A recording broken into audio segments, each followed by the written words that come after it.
Hello, everyone. Hope you're having a great week. This week, we're going to be looking at three things: Apple TV, smart boards, and Schoology. I will be the first to admit this week's going to be a little quirky because, especially with Apple TV and smart boards, we really can't do anything as a class with them because they're more hands-on and interactive type products or technology.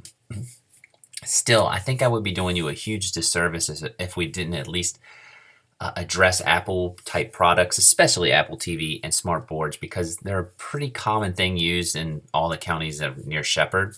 So I have posted some videos up on the Apple TV and smart board use.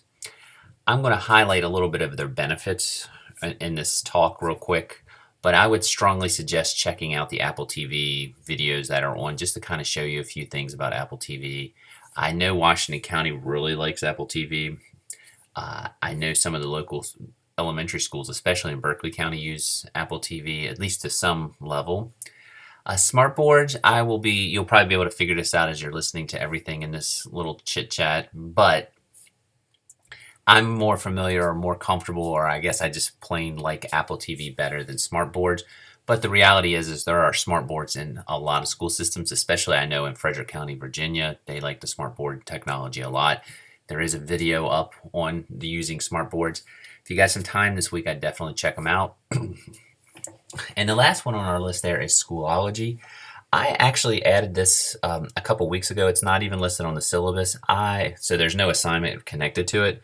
But I did post some stuff with it because I've been out observing in the last few weeks, and Schoology is a pretty common learning management system that's being used in a lot of counties now. It's free. I would suggest maybe registering with it and checking everything out. But let's just go ahead and look at a little bit of the highlights for each one of these. The first one, Apple TV. I will admit right off the bat, I am an Apple person. I really like the Apple TV. I think it's a huge plus in the classroom. It's pretty interactive. It has, I think, more pluses than smart boards. But again, that's a personal opinion. There might be people who will argue with me all day long on that. I know there are. But anyway, Apple TV. Basically, an Apple TV, you need an iPad or a connection to an Apple TV device. If you watch the video, it's just a little black box. It looks like a little cable box or a little modem or something along that line. It's relatively inexpensive. A lot of people have them in their homes. But what it does is it allows you to mirror the content from your iPad to the screen, whether it be a projector or a TV. The Apple TV box is just connected to it. It's a very simple setup. Whatever is on your iPad screen is actually mirrored up to the TV, and you can talk. It can be a PowerPoint. It can be some sort of an assignment that you've scanned in and just pulled up. It can be videos. It can be a Nearpod. It can be a Pear Deck. It can be a YouTube video. It can be whatever's on that iPad shows up on the screen. Also, if you get your students well trained in it, if you have an iPad school where all the students have iPads, the students also can mirror their content up to the TV or to the projector. The way it works is when you'll swipe up or swipe down from the corner, depending on how new your iPad is. There'll be something with a bunch of classroom numbers that'll pop up, or Apple TV numbers. You just select that, and whatever's on your iPad shows up on the screen. It's very, very neat.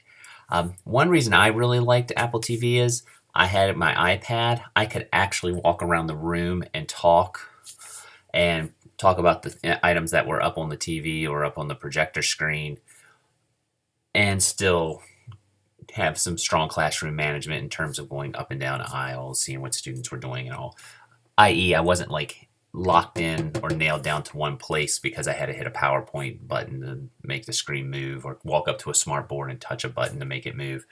I had total freedom around the classroom. That's Apple TV. I would strongly suggest going ahead and looking at the video that's up. I actually put some articles up too, just kind of talking about the pluses and minuses. It's not listed on here, but one other thing I would, again, I'm using this word a lot, but I would strongly suggest, there's something on there about Apple education certification. A lot of the counties are starting to look or ask that you be Apple I don't want to say certified, but be familiar with Apple products like the Keynote or their version or Pages, which is their version of Word. There is something where you can actually earn Apple certifications or with those products or that technology. I put the link up there. As you start to go out into the school systems and interview for jobs and develop your resume, I think having Apple certifications on your resume will be a huge plus. It was something I toyed with actually making a requirement for this class, but I kind of stumbled upon it a little late and didn't think it would be fair to do. I'm actually completing them right now as we speak. So um, that's a little bit on the Apple. Smart boards. This is probably one of the more common things that are in classrooms. As I said, I'm not as big a smart board person as I am an Apple TV person, but there are definitely pluses to having smart boards. It allows for more technology use and integration in your classroom. It's definitely more hands-on. You can have students come up and do some of the activities. There's different programs and such, of course, that you can load on the smart boards so students can circle things and they can do more visual. It obviously it replaces chalkboard. Well, chalkboard is a little dated, dry erase boards, things like that. Also, it allows access to online content very easily because it is an electronic device. As you see, all of our Shepherd classrooms have smart boards in them. I sometimes worry that they just become an easy way to slide through PowerPoint, and there's some calibration issues sometimes with smart boards that you don't have with Apple TV. But still, you could be in a school where they are very much stressing smart boards. I do have a video up on basic smart board technology use. If you think it's something you might run into, I would take a look. And the last technology I just kind of wanted to mention this week is Schoology. It's a learning management system, and you're probably going to hear that term thrown around a lot when you start to enter school systems. Sometimes they just call them LMSs. You've already been working on one. Our class has one. Sakai is a learning management system. It's basically a location where your grades are posted, announcements are made, discussions are done, things like that. Google Classrooms in some ways is actually a learning management system. I don't think it's as detailed as Schoology. Berkeley County is really starting to stress Schoology. You can join it for free actually now. Again, I decided not to make it an assignment because I just saw it so much and it wasn't on our syllabus, but I would maybe go in and do a free account just to kind of peruse around. I've actually been building a class in it in the last few weeks, and if I can get it done this week, I might just share it with you just to kind of have a look. It's very similar, like I say, to Google Classroom, but I think it's a little more detailed in appearance, and it's much more teacher-friendly in terms of the way it's looked and the way you can get things out. It's not where I think Google Classroom in some ways is kind of bare bones in its appearance and such. Schoology's a little more polished. So I would, again, register. The link is up for this week, and you can kind of get a little more familiar with Schoology. Okay. Those are the three things that you're going to see posted up under this week for Ed 500 or Ed 380. The assignments this week are pretty cut and dry. There's a discussion board up on an article about technology use, like all of them have been. You need to respond to the question that's on the discussion board. Also, there's a blog. The blog this week's a little tricky. I still want you to do kind of the same thing, just whether you think you would use the technology or not. The issue is you're going to be dealing with hypotheticals a little bit. So if you're thinking that you're going to blog on Apple TV or a smart board, unless you have access to one of those two things, you're going to have to think a little bit from the articles and just from what I've said and just maybe on your own reading. Say whether you think you would use that in the classroom or not, or you would want to use it in the classroom. If you do a Schoology account and you kind of look around Schoology, of course you can just blog on that. Those are the two things that are due this week. There is no actual technology assignment due this week. And I did that on purpose because if you looked at the syllabus, it is not due this week, but the following week, midterm week, your first lesson plan is due. There is a video. It's been posted for a little while, but I think I've even done a few reminders on these videos. But just in case, there is something that says lesson info that is posted. Please take a look at that. You have a lesson plan that will be due in 2 weeks. I'll put the reminder up on the announcement board. I try to model it a good bit after the 370 lesson plan template that I believe is used in there. If you have a template that you are very passionate about and you think you can put all that information in the in the lesson plan, you're welcome to do it.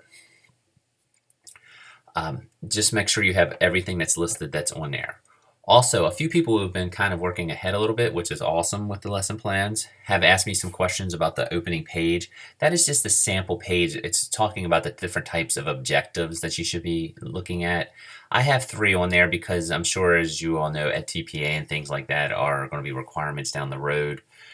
They look for a little more diversity in their objectives and how they're worded. So there's an opening page that just has some examples. You really can clear out any fluff that I have on there and just type over with the objectives and make it and clean it up. But if you have questions, that's all in the video. So please just take a look at the lesson plan objectives and that'll take care of those questions, hopefully. And if it doesn't, feel free to swing by my office. It's 103E in Canute. And just email me if you're coming. Just if you know you're coming, because sometimes I'm out on observations. I've had a lot of observations recently, and I don't want you to come by and I wouldn't be there. But I try to make sure I'm there during my office hours. And if not, I'll fire out an email if something changes.